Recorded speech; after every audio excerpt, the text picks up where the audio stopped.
Assalamualaikum warahmatullahi wabarakatuh.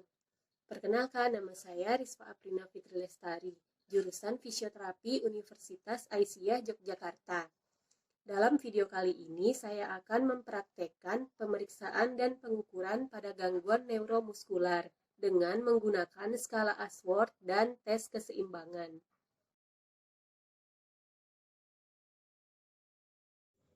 Pada tes ini, pasien berdiri dengan kedua tangan di samping badan, kemudian menutup mata selama 30 detik. Posisi fisioterapis berada di samping pasien untuk menjaga jika terjatuh.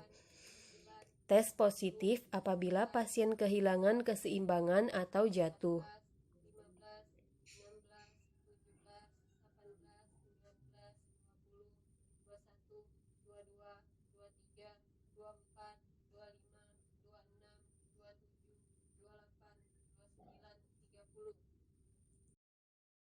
Pada tes ini, pasien berdiri dengan satu kaki dan tangan menyilang di atas dada, kemudian tutup mata selama 5 detik. Fisioterapis berdiri di samping pasien. Tes positif apabila pasien jatuh sebelum 5 detik. Pada tes ini, posisi pasien berdiri dengan kedua mata tertutup dan rentangkan tangan ke depan, kemudian jalan di tempat sebanyak 50 kali. Tes positif apabila pasien bergeser lebih dari 1 meter atau berputar lebih dari 45 derajat dari posisi semula. Pada tes ini, instruksikan pasien untuk berjalan mengikuti garis lurus dengan tumit didekatkan pada jari kaki sisi yang lain saat melangkah. Fisioterapis di belakang pasien untuk menjaga jika terjatuh. Tes positif apabila tidak bisa mengikuti garis lurus atau terjatuh. Pemeriksaan skala Ashworth dilakukan untuk mengukur resistensi selama peregangan jaringan lunak yang dilakukan secara pasif.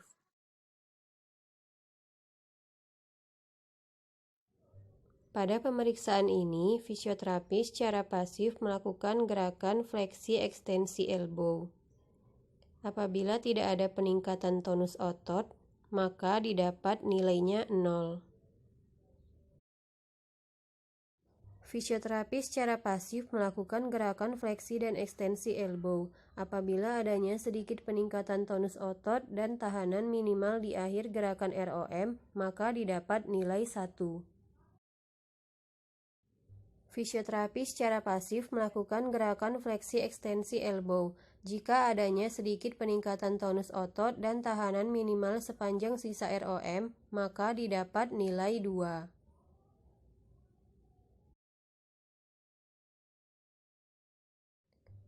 Fisioterapis melakukan gerakan fleksi dan ekstensi elbow secara pasif. Jika terdapat peningkatan tonus otot lebih nyata sepanjang sebagian besar ROM, tapi sendi masih mudah digerakkan, maka didapat nilai 3.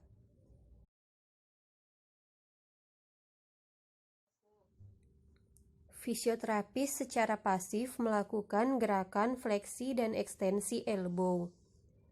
Apabila adanya peningkatan tonus otot sangat nyata dan gerakan pasif sulit dilakukan, maka didapat nilai 4.